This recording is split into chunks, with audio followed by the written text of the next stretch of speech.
Hi, I'm Mark Gaylor for markgaylor.com. I'm going to run you through my import workflow, one that works especially well if you're using a laptop without much storage capacity and you obviously can't import lots of high resolution images to that precious hard drive space. So it's a catalog that works in conjunction with one external drive. Okay, I would recommend that you use an external drive that has a USB 3 or Thunderbolt I/O or in-out for speed. Okay, so this is a catalog that I'm just about to close down because I want to start from scratch with this particular workflow.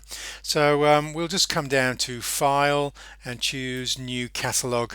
And obviously the first thing that's going to happen is where am I going to put this new catalog? And it's going to be in my Pictures folder. And I'll just call this my Lightroom catalog and select Create. Okay, now typically I will create a new catalog if I'm traveling with my laptop because I'll import this catalog to my master catalog on my desktop computer. But it is okay actually just to use one catalog on a laptop if you're not using a desktop computer as well. The first thing we're going to have to do is import. Okay, so I'm just going to push in a memory card from a camera, and hopefully the import dialog will open as it is now. Now we've got an SD card in here. I've actually got several folders on this SD card because I'm going to import several things. Typically you'll only be importing from the top tier here. Okay, so let's take a look at one of these imports, and the first one is a series of portraits, and I'm going to we're starting on the left. Okay, where are we importing from? What are we going to do with these files? Now if you're coming from a camera's memory card, you're only getting two choices. One is to copy. That leaves the images in the proprietary raw file format of the camera, whether it's .cr2, .nef, .orf or .arw, depending on the make of camera you're using. This is a Sony, so it's an alpha, a raw file, so ARW there. Okay, now I actually prefer to copy as DNG. I don't need to keep the files in their proprietary raw file format. It does slow down the import slightly, but for many camera manufacturers, the files are slightly smaller when converted to the DNG file format. Basically, that means you're just going to get more files on your external drive, and there's no loss in quality in copying as DNG. Now we're going to come over to the right hand side, and basically the first thing we're going to do is where are they going to. Now we do have a destination panel here, but it can look a little bit complicated. Just going to collapse all of these things, try and keep it simple. We're just going to go and say where are they going to, so we can choose other destination. This opens up a Finder window on our computer. Now I can basically look for my external drive that I've connected to the computer, and then we can put a new folder, or we can select an existing folder. I'm just going to click on a new folder there, and I'll call it a Lightroom Catalog Images. Okay, and create that new folder and choose that folder. This becomes the destination for our images. Let's take each of these panels one at a time. File handling. I will typically build previews, and it's the standard size previews that I'm interested in. Now this again slows down the import slightly from minimal, okay, but it does enable us to come back to those files and do a very quick selection of which are the hero files and which are the rejects, and this works so long as you don't start editing the images as you're importing them, because basically you're going to have to build a new preview for every time you edit the image, and so building the previews on import wouldn't really make a lot of sense. So build the previews, but do the first cull without making any changes to the appearance of the images. Okay, now if you're going to disconnect the external drive as soon as you're imported and you want to edit the files, that is possible, but you're going to need to check the Build Smart Previews option. That does allow you to edit the files even though the files will be offline, i.e. you've ejected the external drive. Now, if you're wanting to keep a second copy of the files, this is your opportunity to make a second copy. Now, if the first copy is already on one external drive, it wouldn't make a lot of sense to make the copies to that same drive. We're obviously protecting ourselves from hard drive failure, so you would need to connect a second external drive to computer, and then you can choose that simply by clicking on this link here and then choosing that second drive for your backup. Now if you're converting to DNG, now that backup file will be in the proprietary RAW file format, so you're not committed just to having a DNG. You will keep the backup in the original file format of your camera. Okay, so that's basically that one. I'm not going to make a second copy at this stage. One of the reasons I don't need to make a second copy when I'm traveling is I don't reformat my memory cards as I'm traveling. I will basically just travel with lots of memory cards. And the other reason is I'm often saving the files to a mirrored RAID external drive. This is a lacy, rugged mirrored RAID, and so that if one of the hard drive fails, the mirror, the second drive in that unit, has got me backed up already. Okay, so let's just collapse that. We'll go into file renaming. Now there's many options here, but the best option, if you can't remember to come in and put a prefix to your file name, would be just to use this option down here. It's the fifth option, date and file name.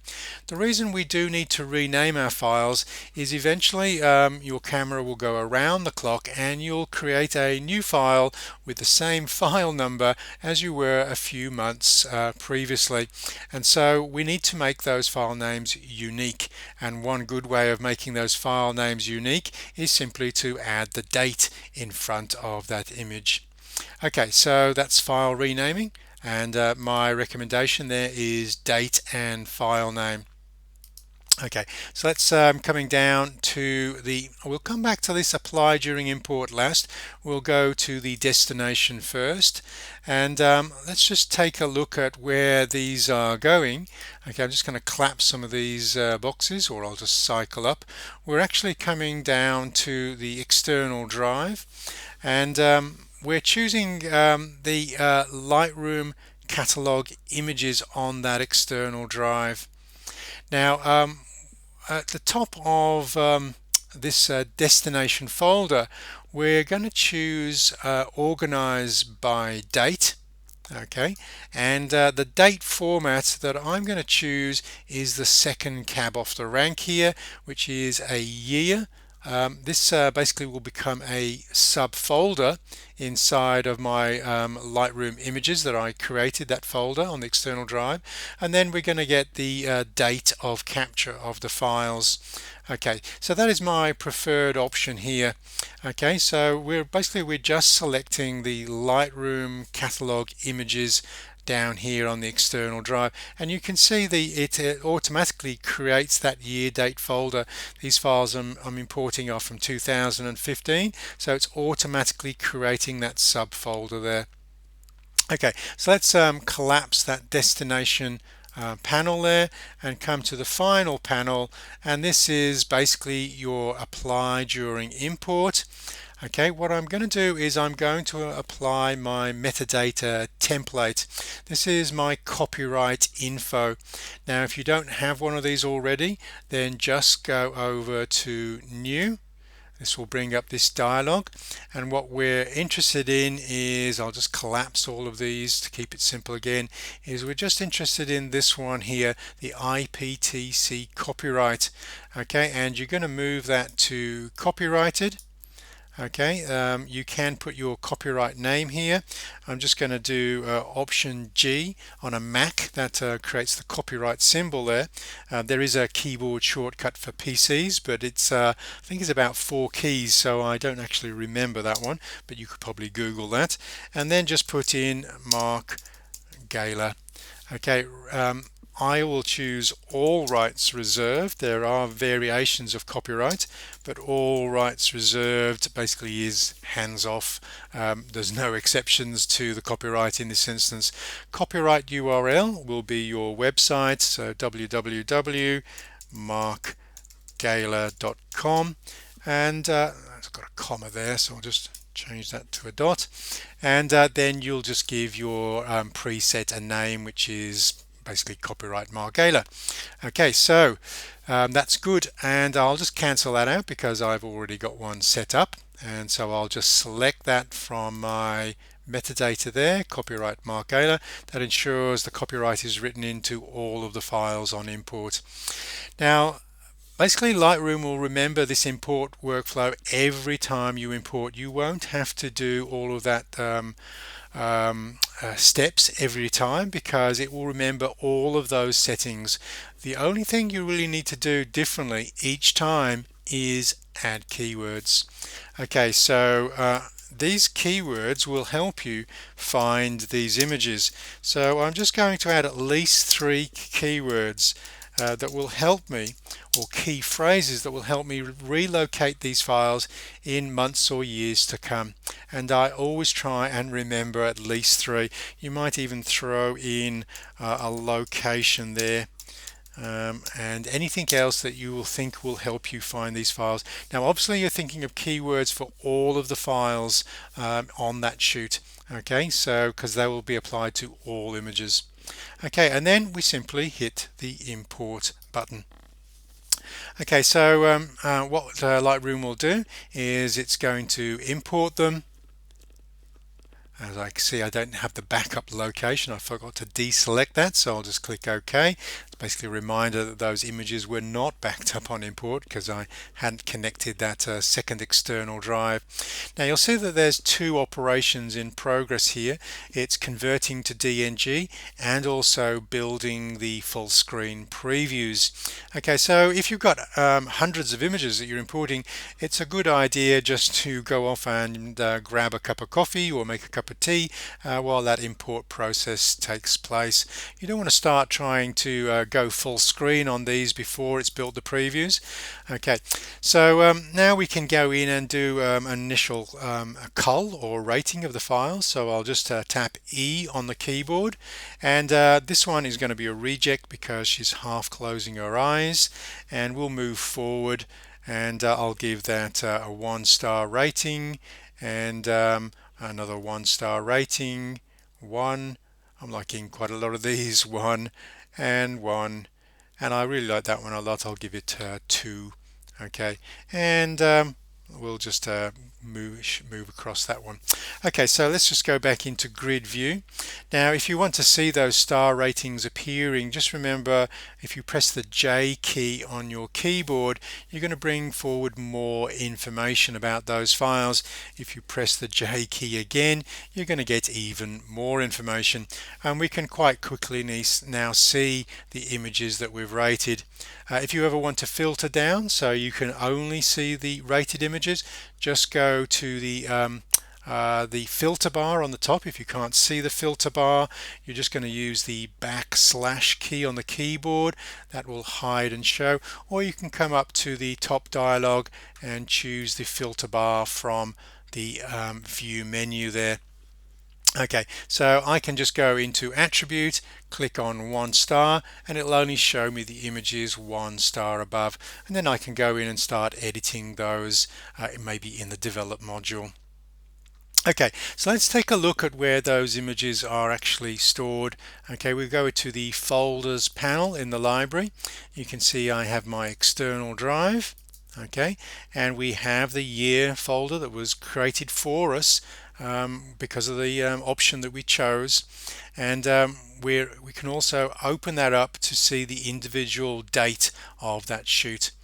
Now if you want a reminder about where that 2015 folder is, you can right click on that and choose show parent folder, and that shows this is the folder that I created for the destination images, that Lightroom catalog images there. Okay, let's just go through that import process a couple more times, and you'll see the second time I import, it's going to be a lot faster because Lightroom remembers the majority of those settings. So I'll just go import. We'll open up that SD card again and look for a subsequent import such as 105, and all of the settings will be the same. I just need to go over to keywords and maybe choose some keywords that will again remind me of this shoot. It's St Kilda, it's Dawn, it's Melbourne, and there's beach. Okay, so let's just check those for spelling. Okay, and we've got those. Obviously it's remembered on a keyword from previously, so I'm just removing that. So we've got St Kilda, Dawn, Melbourne and beach as my 4 keywords there, and just simply hit import again. Now you'll see that because these are coming from 2016, and again I forgot to disable that backup location there, you'll see that we've got now our new year folder. Okay, so that is showing us that we're basically putting these in an organized way by year, and each of the shoot dates is a separate folder for import. Okay, so you can see how quickly we're going to import images, and this will basically be our import workflow. Okay, when I do get back home to my desktop computer, I'm basically going to import this entire catalog into my master catalog, because we can merge 2 catalogs together. But while I'm out on the road, this is basically the workflow that I'm using. I might just go through that one more time just to make sure that you're clear on that workflow. DCIM, I'll just go to a subsequent shoot. Okay, this time I'll go back to that file handling and uncheck that make second copy too, because we're not backing up on import in this instance. Okay, and so this is Patricia, and it's at the Swallow, and it's or Swallows I should say, and it's a winery, and it's in Margaret River. Okay, so that should be enough to remember that. And just again checking the spellings, I got windery instead of winery, and now we're good to import. Okay, so you can change the way that your files are organized. If you decide that you don't want just to be organizing by date as we are here, you can create subfolders now and reorganize the images. For instance, if I've got images that I'd rather sort by genre rather than by date, I can actually do this. We'll come to the parent folder and click on this little plus icon to add a subfolder, and I'll choose portraits. Okay, and if I could spell it quickly. Okay, portraits, and I'm not going to choose the included selected photos because I do have one photo that would be moved if that was the case. So I'll just hit create. Okay, this creates an empty folder called portraits, and now simply if I do have images that are just portraits that I want to move over to my portraits folder, I'm going to do this in this folders panel. Now please don't move image folders using your computer's operating system, because that will confuse Lightroom. You'll end up with question marks on your folders because Lightroom is designed to organize your images, and you should stop using your computer to do that. Okay, now again we've got our portraits here. Okay, these are all portraits, so I'm going to move that to portraits as well, and we're basically reorganizing our folder structure from within Lightroom. Now we do have a folder now that doesn't have any folders in, so I'm just going to select that folder, and a folder that doesn't have any images in, and just hit the minus just to delete that folder. Okay, so that basically covers the workflow for creating a Lightroom catalog that is using an external drive. Now remember, the database file is on this computer. Okay, so if I was to basically select all of these images, or select all of the images perhaps that have just got a star rating. So I'll just deselect again, just select all of the images that have got a star rating. This is definitely, if I wanted to edit these with external drive disconnected, I will now click on this little icon, original with smart previews, and add smart previews or build smart previews. I can now disconnect that external drive, and I will carry on being able to edit these images in the develop module even though they're offline. And this is a great feature with the recent versions of Lightroom.